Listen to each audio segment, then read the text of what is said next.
ఆ రోజు సాయంత్రం పోస్ట్లో మెడ్రాస్ నుంచి ఓ ఉత్తరం వచ్చింది ఆదిలక్ష్మికి. తనకి ఇంటికి ఉత్తరం రాసేదెవరా అనుకుంటూ కవర్ చింపింది ఆదిలక్ష్మి. మెడ్రాస్. డియర్ ఆది, ఇక్కడికి వచ్చాక తీవ్రంగా ఆలోచించాను. నీకు సినిమాల్లో పనిచేసే వాళ్ళంటే అయిష్టం కదా, కానీ నువ్వంటే నాకెంత ఇష్టమో తెలుసా. ఈ మెడ్రాస్ నగరాన్ని వదిలేసేంత హైదరాబాద్లోనో ఏలూరులోనో ఎక్కడో ఓ చోట చిన్న వ్యాపారం చేద్దామనుకుంటున్నాను. కేవలం నీకోసమే. ఎవరి కిందో ఉద్యోగం చేయడం నాకు ఇష్టం లేదు. కాబట్టి ఇక నీకు అభ్యంతరం లేదనుకుంటాను. మార్చ్లోగా పెళ్లి చేసుకుందాం, సరేనా? నీ కామేశ్వరరావు. ఆ ఉత్తరాన్ని తల్లికి చూపించింది ఆదిలక్ష్మి. ఆవిడ చదివి నవ్వి చెప్పింది, అయితే అదృష్టవంతురాలు అన్నమాట. ఆ రాత్రి రమణమూర్తి నాదకర్ణికి లెటర్ రాశాడు. తాంబూలాలు పుచ్చుకోవడానికి మంచి రోజు చూసుకుని బయలుదేరతామని. గురువారం దాకా రోజు పోస్ట్ వచ్చే సమయానికి ఆదుర్దాగా కుమారి శృతి నుంచి తనకి సమాధానం వస్తుందని ఎదురు చూశాడు వినాయకరావు. రాలేదు. తన ఉత్తరం అందలేదో, అది సమాధానం రాస్తే తనకి ఇంకా చేరలేదో తెలియలేదు. కనీసం ఫోన్ అయినా వస్తుందేమోనని ఎదురు చూశాడు, కానీ అది రాలేదు. శుక్రవారం ఉదయం నిద్ర లేచేసరికి వినాయకరావు మావయ్య షణ్ముగరావు ప్రత్యక్షమయ్యాడు. అంతా వచ్చేసాంరా, సాయంత్రం ఆఫీస్ అయ్యాక ముదినేపల్లి వారింటికొచ్చే చెప్పాడాయన. మేమిద్దరం కలిసి వస్తామండి చెప్పాడు శాస్త్రి. అన్నట్లు నీవు కూడా రాబోయ్. పెళ్ళికొడుకు తరపున ఒక్క స్నేహితుడైనా ఉంటే బాగుంటుంది చెప్పాడు షణ్ముగరావు. రాత్రి భోజనాలు అవి అక్కడేగా. తలూపి ఆయన కాఫీ తాగి వెళ్ళాక అడిగాడు వినాయకరావు శాస్త్రిని. మిత్రమా, ఏది నీకు దారి? నీకో ప్రియురాలు ఉంటే ఓకే, లేదు కాబట్టి మీ సుబ్బులుతో డైరెక్ట్గా మాట్లాడు. నువ్వంటే నాకు ఇష్టం లేదు అనే తనకి చెప్పడమే ఇక నీ దారి. సాయంత్రం 4:30కి షణ్ముగరావు సరాసరి ఆఫీస్కి వచ్చేశాడు. ఎంతైనా కాబోయే అల్లుడివి కదట్రా, స్వయంగా తీసుకెళ్లడం గౌరవంగా ఉంటుందని కార్ తెచ్చాను చెప్పాడు. మిత్రులిద్దరూ ఆఫీస్ అయ్యాక బయటకు వచ్చారు. కాసేపు నేనిక్కడ లేననుకోండి చెప్పాడు షణ్ముగరావు. ఆయన తన మాటలు పిల్లలిద్దరికీ అర్థం కాలేదని గ్రహించి చెప్పాడు మళ్ళీ. మీ ఇష్టం, నేనిక్కడ కాసేపు లేననుకోండి అనుకుని అడిగాడు శాస్త్రి. సిగరెట్ అలవాటుంటే లాగించండి. ఈ రోజుల్లో సిగరెట్ పెద్ద చెడ్డ అలవాటు కాదు. మా ఇద్దరికి ఆ అలవాటు లేదు మావయ్య చెప్పాడు వినాయకరావు. అయితే నేనొకటి ముట్టిస్తాను జేబులోంచి. ఆయన సిగరెట్ తీశాడు. నీకు ఈ అలవాటు ఎప్పటి నుంచి మావయ్య అడిగాడు వినాయకరావు ఆశ్చర్యంగా. 25 ఏళ్ల నుంచి, రోజుకొకటో రెండో అంతే. కారు ముదినేపల్లి వారి ఇల్లు చేరుకుంది. ఇంటి బయట మామిడాకులతో మంగళతోరణాలు కట్టి ఉండడం గమనించారు మిత్రులిద్దరూ. లోపలికి నడిచారు. వినాయకరావు తల్లిదండ్రులిద్దరూ అతన్ని పలకరించారు. ఎప్పుడొచ్చారు నాన్నగారు? కులాసానా లాంటి ఫార్మాలిటీస్ అయ్యాయి. ముహూర్తానికి ఇంకా టైం ఉంది. ఈలోపు వెళ్ళి స్నానం చేసిరా అని చాముండేశ్వరి తన కొడుకుతో చెప్పింది. అది సరే, కానీ ఓసారి సుబ్బులుని మేడ మీదకి రమ్మను, దాంతో మాట్లాడాలి చెప్పాడు వినాయకరావు. ఎందుకురా? సుబ్బుల్ని తర్వాత అడిగితే ఎందుకో చెప్తుంది. ఇది మనిల్లు కాదు, ముదినేపల్లి. వాళ్ళు చూస్తే బాగుండదు. చాలా ముఖ్యం. హైదరాబాద్కి వచ్చి చాలా నేర్చుకున్నట్లున్నావు. సరే పద, నేను పంపిస్తాను. వినాయకరావు డాబా ఎక్కి పక్కింటి వంక చూస్తూ నిలబడ్డాడు. కాసేపట్లో వెనకాల అడుగుల చప్పుడు వినిపించింది. గొంతు సర్దుకుని చెప్పాడు వినాయకరావు. పెళ్ళనేది ఇద్దరు వ్యక్తుల కలయిక కాదు సుబ్బులు, ఇద్దరి మనస్తత్వాల కలయిక అయి ఉండాలి. అప్పుడే అది విజయవంతం అవుతుంది. కాస్త జరగండి బాబు అన్న మాటలు విని వెనక్కి తిరిగి చూశాడు. పని మనిషి పిట్టగోడ మీద ఎండేసిన చీరని తీసి వినాయకరావు వంక 1-2 సార్లు వెనక్కి తిరిగి వింతగా చూస్తూ వెళ్ళిపోయింది. వినాయకరావు కోపంగా డామిట్ అని తన చేత్తో పిట్టగోడ మీద గట్టిగా కొట్టి చెప్పాడు. నొప్పెట్టిందా బావా అన్న మాటలు విని వెనక్కి తిరిగి చూశాడు. సుబ్బులు, నేను రాసిన ఉత్తరానికి సమాధానం రాయలేదే? నాతో ఏదో మాట్లాడాలన్నావట. ఇంటి గురించా? కాస్తంత గాలి బాగా వచ్చే ఇల్లు చాలు, ఎలా ఉన్నా పర్వాలేదు. వీళ్ళిల్లు కూడా కిటికీలనేవి కనబడనంత చిన్నవి. ఇలాంటి ఇల్లు వద్దు. అది కాదు సుబ్బులు, నాకు నీతో పెళ్ళి ఇష్టం లేదు సూటిగా చెప్పాడు వినాయకరావు. ఇష్టం లేదా? తెల్ల రంగు చూపించి అది నల్ల రంగని చెప్తే చూసేట్లుగా చూసింది. ఎందుకు లేదు? ఎప్పటి నుంచి లేదు? అవన్నీ చెప్పలేను, కానీ తాంబూలాలు ఫలహారాలు ఏం వద్దు. అవేమి నేను వద్దంటాను. నీవు సరే అను ప్లీజ్. నాకు ఈ సహాయం చెయ్యి. ఎందుకని బావా? ఎందుకంటే నేను లావనా? కాదు. లోకంలో ఎంతమంది లావుగా లేరు? కళ్ళజోడుందనా? కానే కాదు, దాందేముంది, లోకంలో ఎంతమందికి కళ్ళజోళ్ళు లేవు. సెవెంత్ తప్పానా? దాందేముంది, లోకంలో ఎంతమంది సెవెంత్ తప్పడం లేదు. అవేమీ కావు. చిన్నప్పటి నుంచి నిన్నే భర్తగా ఊహించుకున్నాను.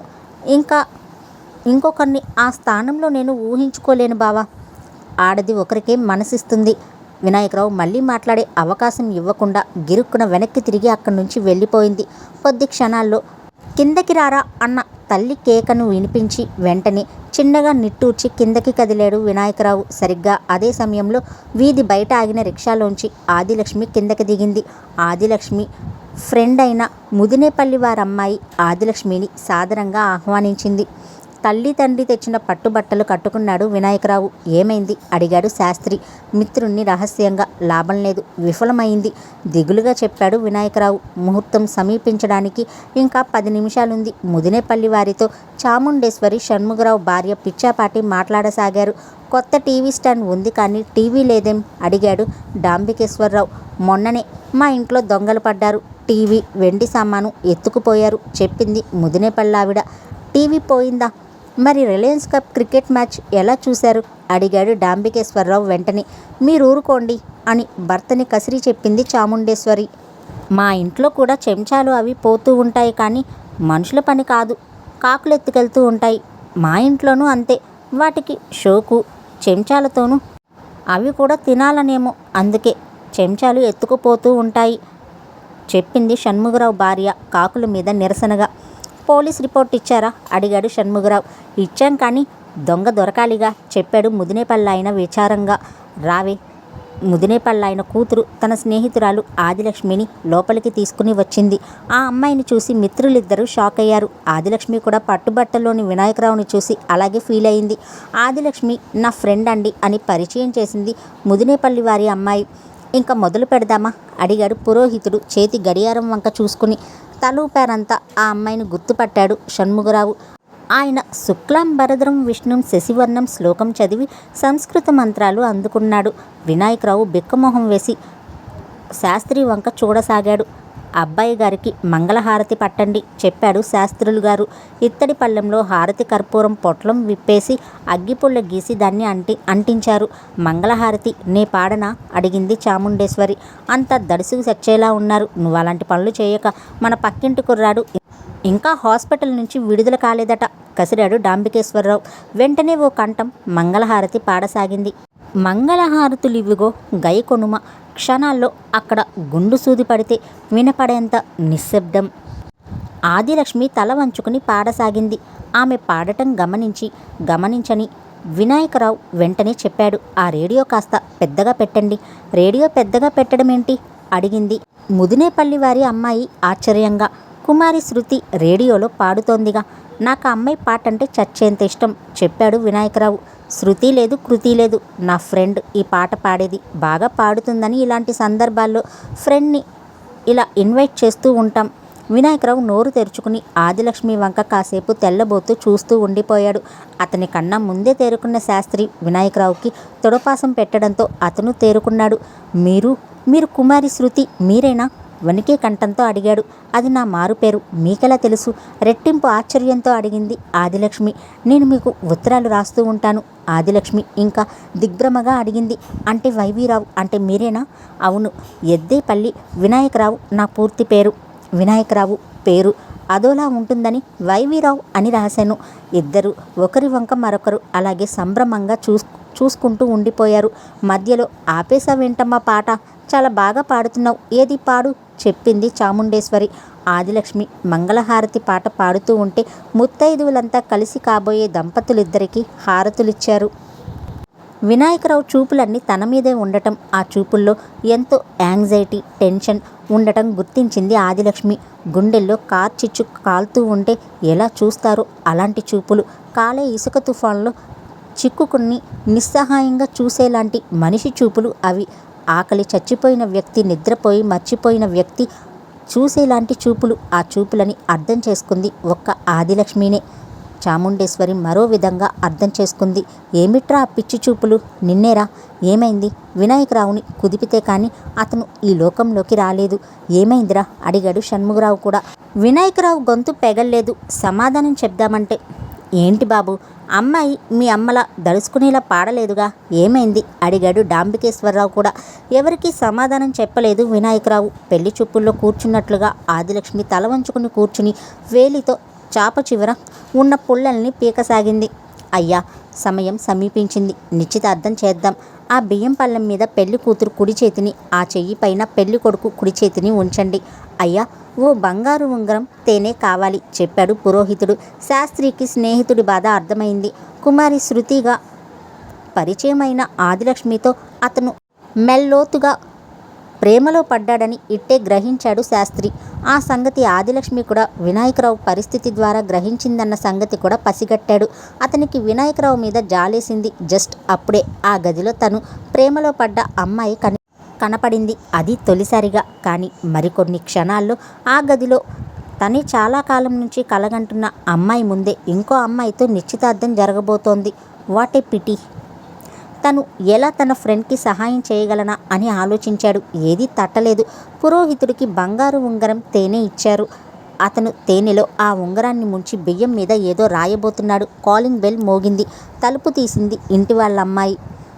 ఎదురుగా యూనిఫామ్లో ఉన్న సర్కిల్ ఇన్స్పెక్టర్ పక్కనే కలర్ టీవీని పట్టుకుని నిల్చున్న ఇద్దరు కానిస్టేబుల్స్ కనపడ్డారు. ఏంటి, మా టీవీ దొరికిందా అడిగింది ఆ ఇంటావిడ ఆనందంగా.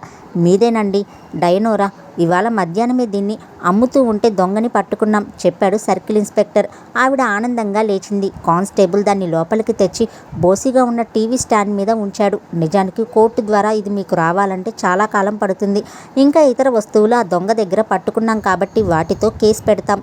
మీ దొంగతనం ఫైల్ని మూసేస్తాం చెప్పాడు సర్కిల్ ఇన్స్పెక్టర్. ఇవాళ ఎంత సుదినం, అసలిది మళ్ళీ దొరుకుతుందని అనుకోలేదు నేను చెప్పింది ముదినేపల్లి వారి ఆవిడ ఆనందంగా. మీ అదృష్టం చెప్పింది చాముండేశ్వరి. ఎలాగూ వచ్చారు నాయనలారా, మీ బిడ్డ మీద ఇన్ని అక్షింతలు వేసి దీవించి పొండి చెప్పింది షణ్ముగరావు భార్య. శాస్త్రి వంగి వినాయకరావు చెవిలో ఏదో చెప్పాడు. వెంటనే వినాయకరావు తలూపి లేచి పెద్ద పెద్ద అడుగులు వేసుకుంటూ కానిస్టేబుల్ దగ్గరికి వెళ్ళి ఇద్దరిని లాగి ఫట్ మని కొట్టాడు. ఏమిటిది అడిగాడు సర్కిల్ ఇన్స్పెక్టర్ గద్దింపుగా. వినాయకరావు వాళ్ళిద్దరిని మరోసారి ఫ్యాట్ మని రెండో చెంప మీద కొట్టాడు. ఒరేయ్, డ్యూటీలో ఉన్న పోలీసుల్ని కొట్టడం నేరంరా, అరెస్ట్ చేస్తారు అరిచాడు శాస్త్రి. వినాయకరావు అలాగా అని ఆ సర్కిల్ ఇన్స్పెక్టర్ని మళ్ళీ రెండు చెంపల మీద కొట్టాడు. అంతా నిశ్చేష్టులై చూస్తూ ఉండగా ఒక్క శాస్త్రి మాత్రం తొనక్కుండా జరిగేది చూస్తున్నాడు. ఆ కుర్రాడు చెప్పింది విన్నారుగా, అరెస్ట్ హిమ్ అరిచాడు సర్కిల్ ఇన్స్పెక్టర్ కోపంతో రెండు చెంపలు తడుముకుని. వినాయకరావు తక్షణం తన రెండు చేతుల్ని చాపాడు. ఆ చేతులకు బేడీలు వేశారు. క్షణాల్లో వెనక్కి తిరిగి బూట్లు టకటకలాడించుకుంటూ వెళ్ళిపోయారు. అంతా తేరుకునేసరికి అక్కడ పోలీసులు లేరు, వినాయకరావు లేడు. ఏమిటిదంతా, ఎంత పని చేశాడు షణ్ముగరావు ఆశ్చర్యంగా చెప్పాడు. పాత పగలేమైనా ఉన్నాయా నాయనా అడిగింది చాముండేశ్వరి శాస్త్రిని కంగారుగా. అలాంటివేం నాకు తెలిసి లేవండి శాస్త్రి ఆశ్చర్యం నటిస్తూ అన్నాడు. నా సంభావన ఇప్పిస్తే నేను వెళ్ళొస్తాను చెప్పాడు పురోహితుడు జరిగింది గ్రహించి. ఇవాళ వీడికేమైంది ఆశ్చర్యపోయాడు డాంబికేశ్వరరావు. ముందర పోలీస్ స్టేషన్కి వెళ్ళి వాణ్ణి లాకప్లో చితక్కొట్టి చంపేసేలోగా రక్షించి తీసుకుని రండి చాముండేశ్వరి రుద్ధకంఠంతో చెప్పింది. నా సంభావన గుర్తు చేశాడు పురోహితుడు. పదండి, పోలీస్ స్టేషన్కి వెళ్తే అసలు ఎందుకు ఇలా చేశాడో తెలుస్తుంది చెప్పాడు షణ్ముగరావు లేస్తూ. నా సంభావన, మా ఏడుపు మేము ఏడుస్తూ ఉంటే మధ్యలో నీ గోలేంటి, పని జరగకుండా సంభావన ఎవరిస్తారు అరిచింది షణ్ముగరావు భార్య. సర్కిల్ ఇన్స్పెక్టర్ చేతిలోని బెల్ట్ని మళ్ళీ నడుముకి కట్టుకుంటూ పకపకా నవ్వాడు. వదలండి చెప్పాడు కానిస్టేబుల్స్కి. వాళ్ళు వదిలాక చెప్పాడు, ఇద్దరికి టీ తీసుకుని రండి. రావోయ్. ఇద్దరు సిఐ గదిలోకి వెళ్ళారు. కూర్చో. తన కుర్చీకి ఎదురుగా ఉన్న కుర్చీని చూపించాడు సర్కిల్ ఇన్స్పెక్టర్. అంటే మీరు నన్ను కొట్టడం లేదా అడిగాడు వినాయకరావు ఆశ్చర్యంగా. లేదు, కొద్దిగా కూడా లేదు. నేను మీ అందరినీ కొట్టాను. కూర్చో ముందు.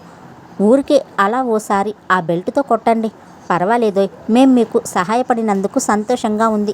మీరు చాలా మంచి పోలీస్ ఆఫీసర్ అండి చెప్పాడు వినాయకరావు కూర్చుని. అసలు సంగతి ఏంటో చెప్పు అడిగాడు సర్కిల్ ఇన్స్పెక్టర్.